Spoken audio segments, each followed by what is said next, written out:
Perhaps you're an entrepreneur whose company has grown past the point of getting your arms around every aspect. It would be helpful if you transition responsibilities to other members of your team, but you need to stay informed as you continue to build the business. As with many companies, management systems typically grow organically, often built around classic bureaucratic structures with individual departments and reporting.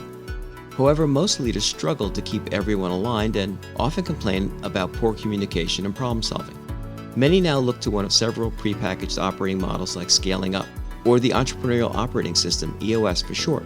They are infused with elements from many famous theorists and timeless tools to run a business.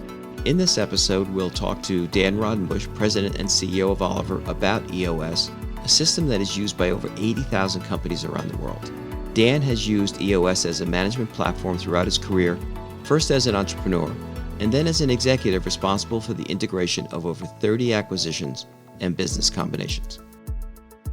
Dan Rodenbush, welcome to our podcast series. Well, thank you, John. I appreciate it, and thank you for having me. And also thanks to New York Institute of Technology, the School of Management, for this opportunity to be part of this series. Dan, tell us a little bit about your current position and your prior experience in starting and then merging companies together. Well, I consider myself a very fortunate guy. In my current role, I'm president and CEO of Oliver, Inc., which is a premier packaging and print company. We have 3 brands in our company: Oliver Printing and Packaging in Cleveland, Ohio, Disc on Long Island, New York, and Polig in Richmond, Virginia. And what brought you to Oliver? What was that background that got you here? It's a good question, John. One of the reasons why I feel fortunate is throughout my career, not necessarily planned, I've had both entrepreneurial and corporate experience, and I've had 2 successful startups.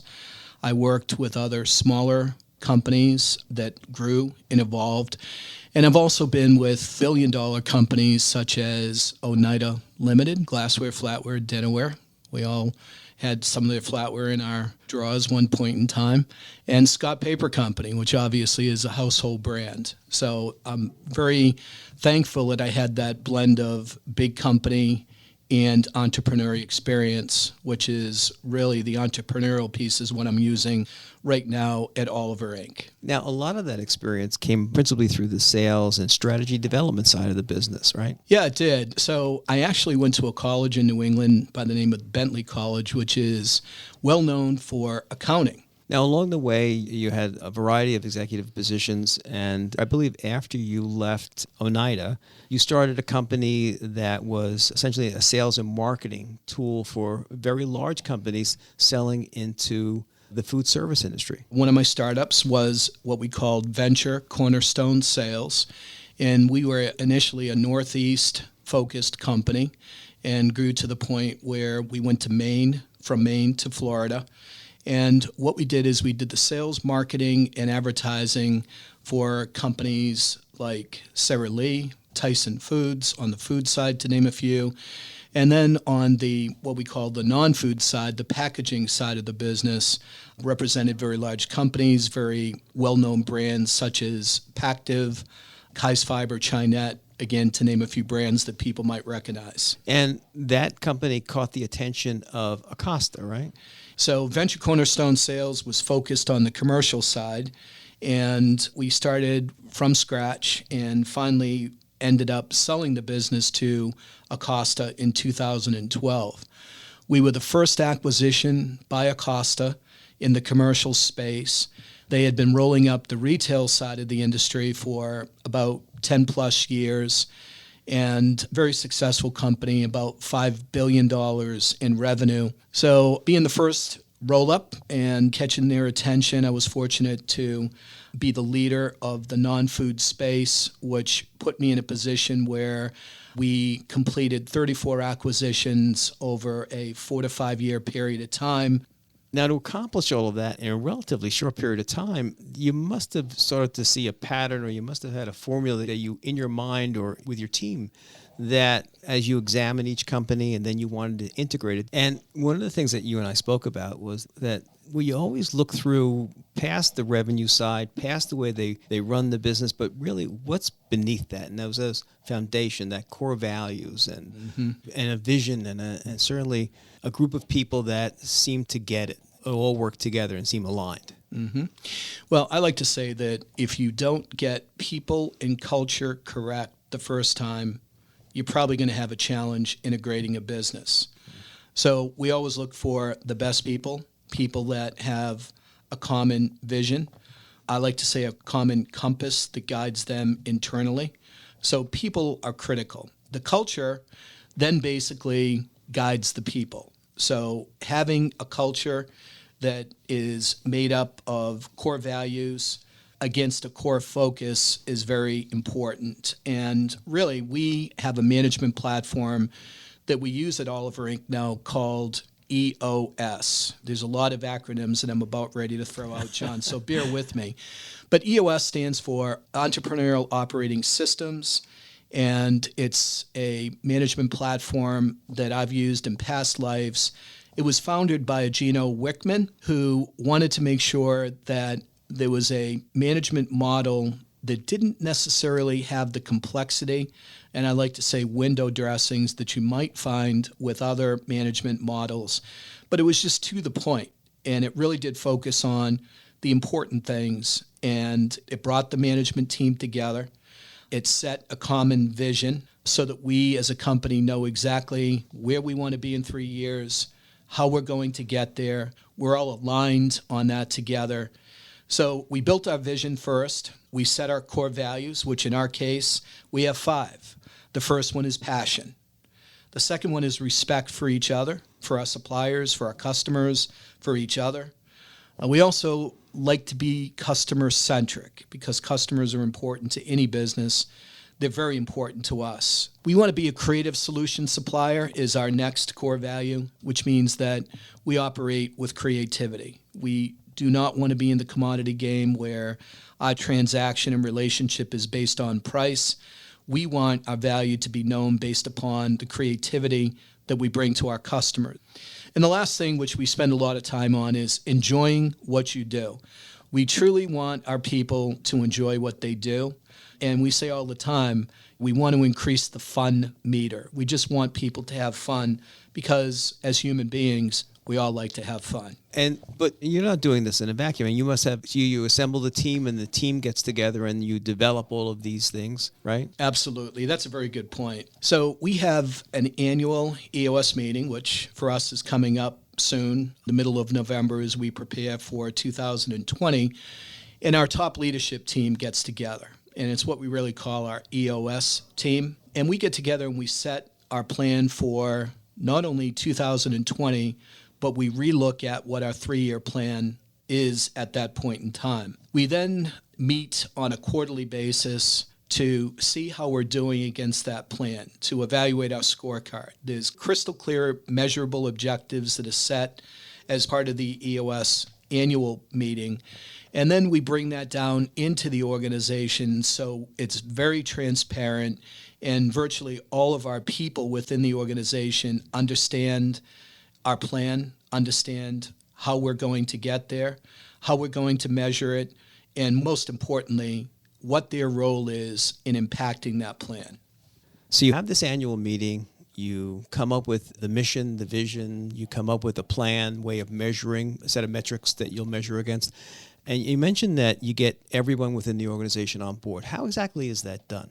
Well, there's 2 ways. First of all, as a EOS leadership team, which is our senior leadership team, and there are 6 of us every Tuesday morning at 8:15 till 9:45. So we get going at 8:15, and we have an hour and a half dedicated to what we call a level 10 meeting. We talk about the prior week results. So we do measure our numbers, our output as a company on a weekly basis.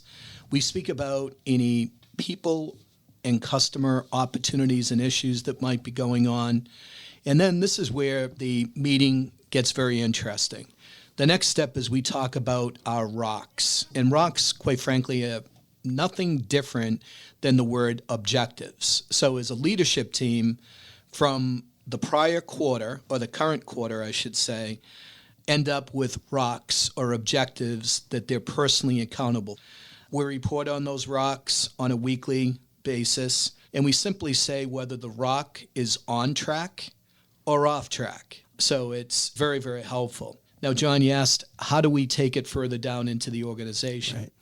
So there are EOS meetings. We've had EOS launches within the company that have taken it down to the level right below us. And I don't like talking levels, quite frankly, because I don't necessarily believe in a hierarchy, but I do believe the fact that everybody has to know what each other is doing. Sure. So when we take it down to the next level for EOS, that's our direct reports. And then from that point, our direct reports will take it down to their direct reports until we get to the entire organization. And along the way with EOS, several people have asked me, wow, an hour and a half every Tuesday is a long time to dedicate to this. And what we found as a team, which was very, very beneficial to us, is because we're all together for an hour and a half on Tuesday morning and raising all these issues, and most importantly, solving these problems, that it cut down on the amount of email and voicemail and live interaction that we have to have with each other during the week. Yeah, well, one of the things that I'm hearing is that it really keeps everybody focused on the prize. It keeps everybody focused not only in the main objective of the organization, but beyond that, it also, okay, if there's an issue or a problem to be solved and you're assigned that, there's no hiding. I mean, it's transparent. People are going to know right away whether or not you're on track or not, whether you've actually solved it, whether it's a permanent solution, a temporary solution. It sounds like you really get to the nitty-gritty, the meat of the matter, so to speak. Exactly. And quite frankly, John, you hit it on the head. And I think we all know that a lot of companies identify problems, and about 90% of companies in the world continue to talk about the problems. Talk and weeks go by and months go by, and they never solve the problems. And we're committed to, on a weekly basis, solving any issue that might come up. That day that the problem comes up, we set a clear path on how we're going to solve that problem if we don't solve it that day, which is very effective. Yeah, and not only that, but you talked earlier about measurement. Right, measuring, creating a set of metrics that you'll benchmark against, or you'll look out at things that you want to achieve.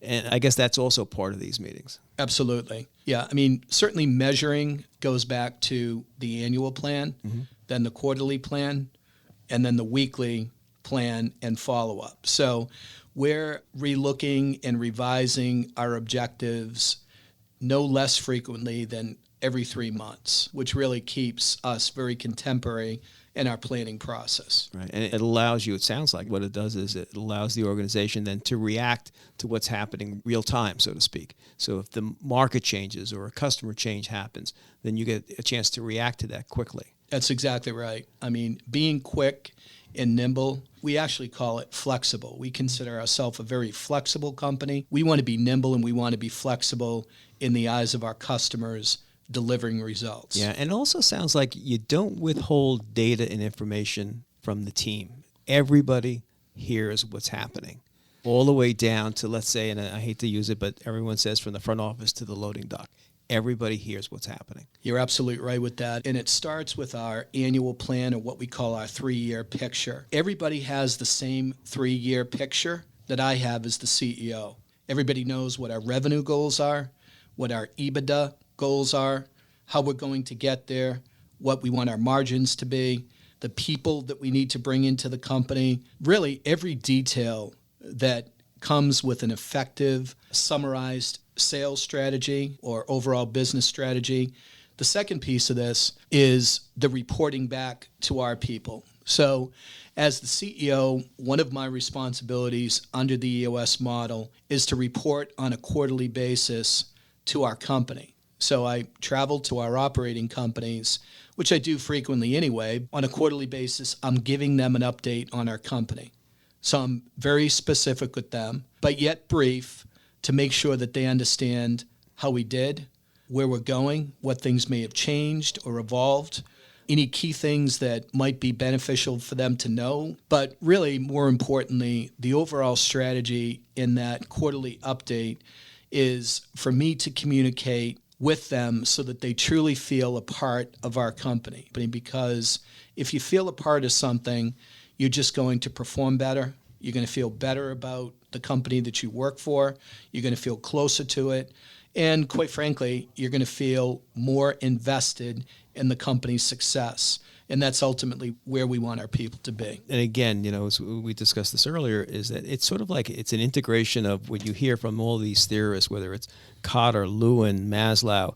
You talk about continuous improvement programs and all of these acronyms out there. It seems like EOS has sort of pulled all that together and made it a pretty simple model. That's exactly right. And there are several other authors and systems that EOS will tell you that they've taken from, because there's a lot of great things out there. Sure. But then they've combined it and they've put it in a model that is easy to execute. Yeah. And it really comes down to what is called a vision traction organizer. Simply put, it creates a vision, it keeps us organized, and there's a program behind it to track results. Great. So that's pretty simple when you think about it, John. It really is. And again, it's an integration of well-regarded theories and models out there, and it puts it into a fairly simple format. And although you use the word plan or planning several times, the reality is you develop a long-term plan. You then have a short-term strategy on how to accomplish that.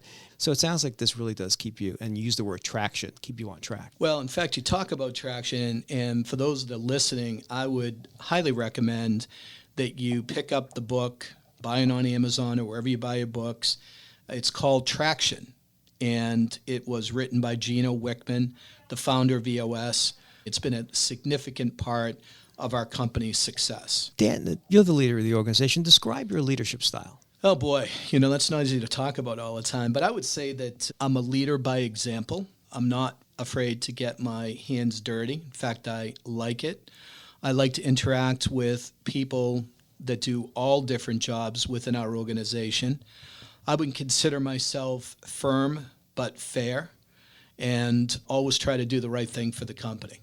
Yeah. Because if you take care of the company, right, the company will take care of us. Yeah. You live the values that we espouse here. Try to, and I tell everybody if I'm not, please let me know. Okay. Dan, in summarizing things, what one word describes who you are? Passionate. Didn't have to think about that one too long, John. So my belief is passion is a key. That's a key to a personal life, success in a personal life, and certainly success in business. If you think about companies that have continued to win and reinvent themselves, you can think about the brands and the companies that do that on a regular basis. And I'm sure in your lives, all of you know and have relationships with passionate people that every day they just won't give up. And as long as they believe in what they're doing and they have a clear plan and it's supported by passion and hard work, they'll be successful. Great. Hey, Dan, thanks so much for joining us, and we really appreciate all your insights. Hey, thanks for having me again, John, and it's been fun. Thanks. As Dan describes, successfully managing a business requires a focus on clearly defined objectives, building a culture that provides a sense of purpose, and having employees feeling connected with the organization. To accomplish this, Dan relies on EOS as a blueprint to follow in developing, communicating, and executing the company's strategy and plans. But irrespective of whether you implement EOS or any number of management systems or develop your own, the fundamentals of vision, core values, planning, and execution are the same. Get everyone working on a common goal, have a structure for communication, problem solving, and accountability, share data and information. Done correctly, the results will be a more cohesive, focused, and productive leadership team. Dan, thanks for your time, and thanks for those great insights. This podcast is executive produced by John Rebecchi and New York Institute of Technology in conjunction with School of Management and the Office of Strategic Communications and External Affairs. The Director of Professional Enrichment and producer of this podcast is Deborah Cohn. Our executive producer and social media strategist is Paulana Lamanier. Our audio editor and mixer is Brian Falk from Abacus Entertainment. Special thanks to Constance Talesha and Petra Shantaraga. Until next time.